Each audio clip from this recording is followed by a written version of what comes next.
O'zmillioner kanali. 1945-yil askarlarimiz vataniga qaytishdi. Ular birinchi bo'lib nima bilan shug'ullanadi? Albatta bekor yurishmaydi.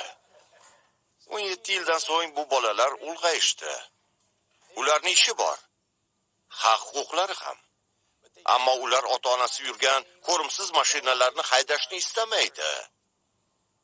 Bugun yoshlarga go'zallik, ularga hashamat kerak. Tezlik ham. James Bond Fordda yurmaydi, janob. Miyasi aynigani uchun shunday. Li, so'nggi 3 yil davomida boshchiligidagi marketing jamoang AQSh tarixi davomida savdolar hajmi bo'yicha eng keskin pasayishni ko'rsatdi. Chunki noto'g'ri fikrladik. Ferrari Le Mans'dagi 5 ta poygadan 4 tasida g'alaba qozondi. Xuddi Ferrari'dek fikrlash kerak.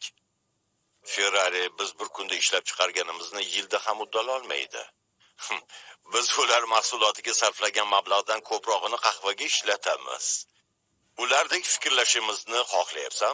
Enzo Ferrari barcha davrlarning eng buyuk avto ishlab chiqaruvchisi sifatida tarixda qoldi. Nega?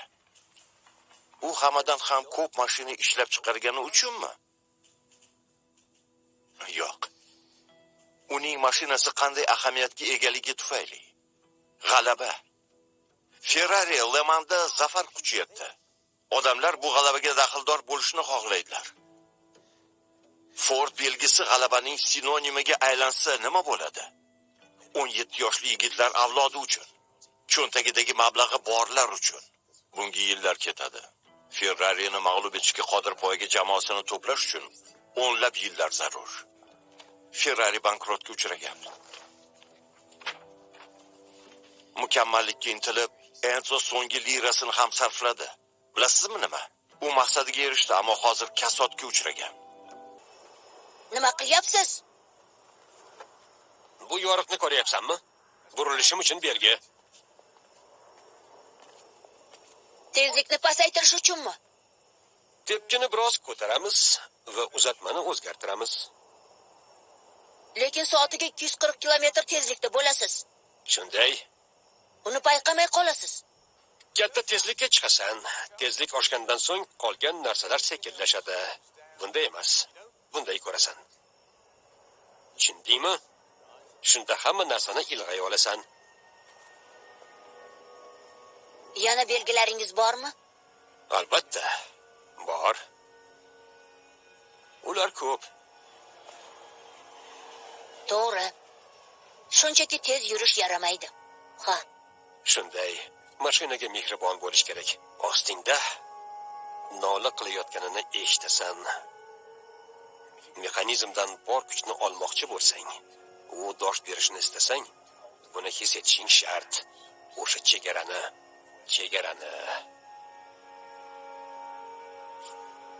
Mana qara. Mukammal doirani ko'ryapsanmi?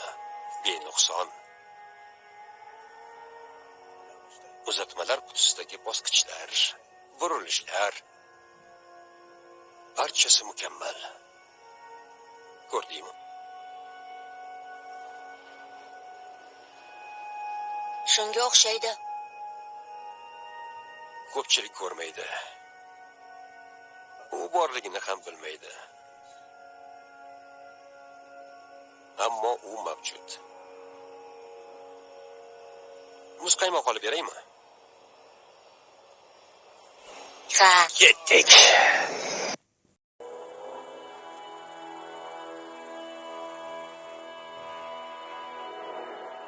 Bu ballada val 7000 ta aylanganda atrofga e'tibor qilmaysan.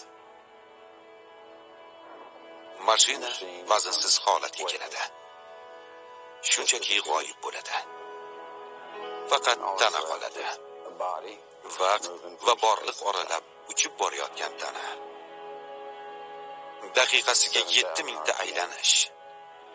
Aynan shunday holatda yuz beradi. Sen bir savolni eshitasan. Kutilmaganda qulog'ing eshitayotgan o'sha savol.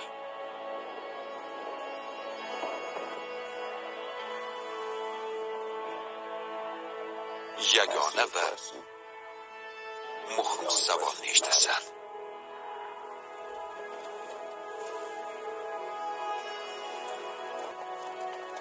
Sen aslida kimsan?